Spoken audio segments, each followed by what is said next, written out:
Welcome back.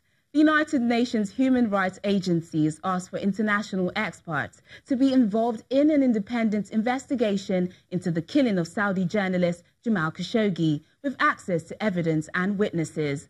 The agency spokeswoman Ravina Shamadazani also urged Saudi Arabia to reveal the whereabouts of Khashoggi's body, saying that a forensic examination and autopsy are crucial elements in the investigation into the shockingly brazen crime carried out in the Saudi consulate in Istanbul on October the 2nd.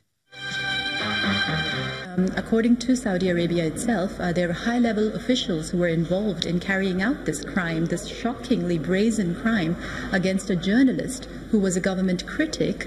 We think that it would be inadequate for Saudi Arabia alone to be carrying out this investigation, and there needs to be international involvement. We also call on the authorities in Turkey and Saudi Arabia to cooperate with an investigation, and for the Saudi authorities as well to reveal the whereabouts of the body. Any investigation would be incomplete without a forensic examination of the body. So we're calling on them to just urgently reveal the whereabouts of the body, in order to carry out an effective investigation to determine exactly what happened. Clearly he was murdered, but was there torture as well? Was there an attempt at enforced disappearance? All of this needs to be established. There needs to be an autopsy carried out on the body to be able to do a proper investigation, identify the full truth about what happened, as well as the perpetrators. Meanwhile, the World Food Programme says the United Nations will declare at the end of the month if shortages in Yemen constitute a famine. The WFP says that whatever the result of its assessment turns out to be, the humanitarian crisis is the worst in the world. Yemen, one of the poorest Arab countries, is locked in a nearly 4-year-old war that pits Iran-aligned Houthi rebels against the government backed by Saudi Arabia, the United Arab Emirates and the West. If there is one figure I would want to use to tell the world how dire the situation of children in Yemen is, it is the fact that today, every 10 minutes in Yemen, a child is dying from preventable diseases.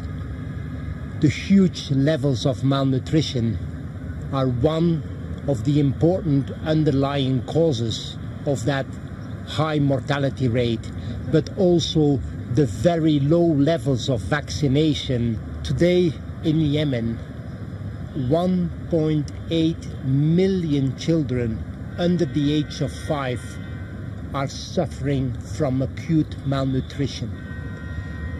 400,000 of these children are suffering the life-threatening form of severe acute malnutrition. These are 400,000 children, if not being treated, can die every single second.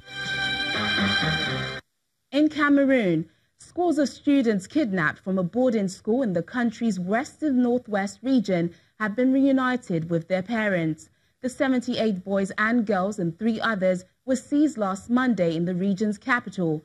A driver was also freed, but the principal and a teacher are still being held. The government and English-speaking separatists have accused each other of orchestrating the kidnapping. Gemma Damianus, the mother of a student who was kidnapped in the northwest Cameroon city of Bamenda, celebrates with her family and neighbors on Wednesday, November 7th, after being reunited with her teenage son. Damianus' son, Ndair Harris, was amongst children kidnapped by alleged secessionists on October the 31st, then released after their school allegedly paid a ransom of 2.5 million CFA found at about $4,400. But she didn't know what had happened, as the school had withheld information about the kidnapping from the parents. Come Monday, November 5, the same group of armed men kidnapped up to 78 youngsters from their dormitories in Bamenda, a commercial hub of Cameroon's restive English-speaking region. Worry is an understatement. That word is not enough to define the fight that I went through when I learned of they are being kidnapped. Was still because I saw my son in the video being harassed to talk loudly You understand? I knew he was traumatized, and that also made me more traumatized. So I can only thank God that I've been here, present, I've seen and I've talked with them. And I'm sure that they'll be, for now I know they're fine, but I'm not sure of the safety of the school. So my wish is that they close the school for now because of insecurity problems so that they can be taken home.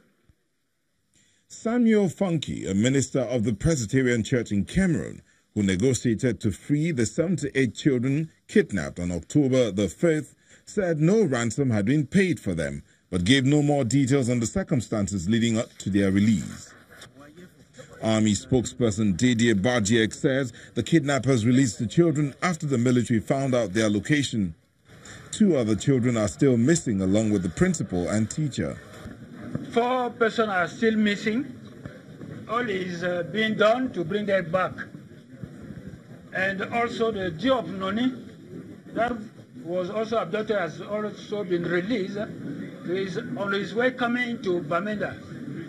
I will like, therefore, after the important address of the head of state yesterday to the nation, at the occasion of his sworn-in ceremony in Yaoundé, to still ask our population to come together behind him so that together we bring back the situation to normalcy in the Northwest region, provided all those that were involved, wrongly involved in that fight against the state, surrendered.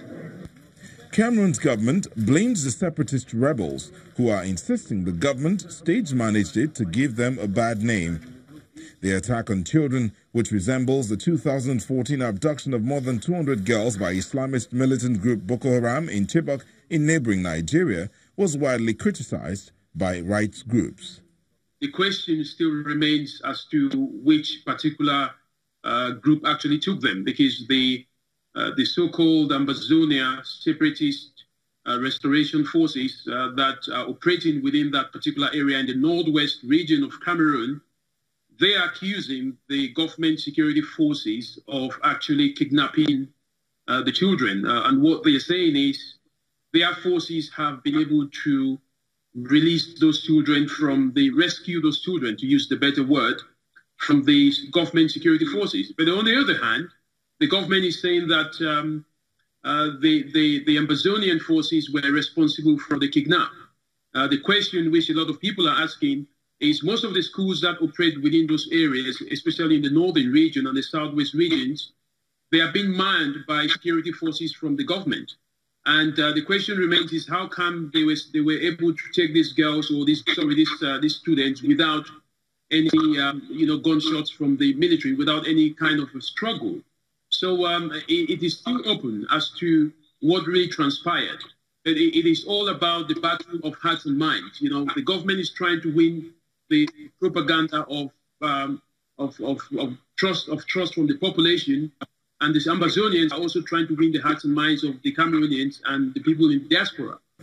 Cameroon's separatist movement turned violent in 2017 after a government cracked down on initially peaceful demonstrations by English speakers.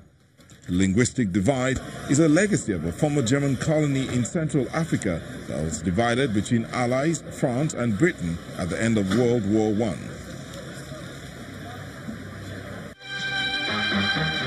And that's Diplomatic Channel this week. Do send your questions, comments and suggestions to any of the addresses showing on your screen. Thanks for watching. I'm Teniola Shobowale.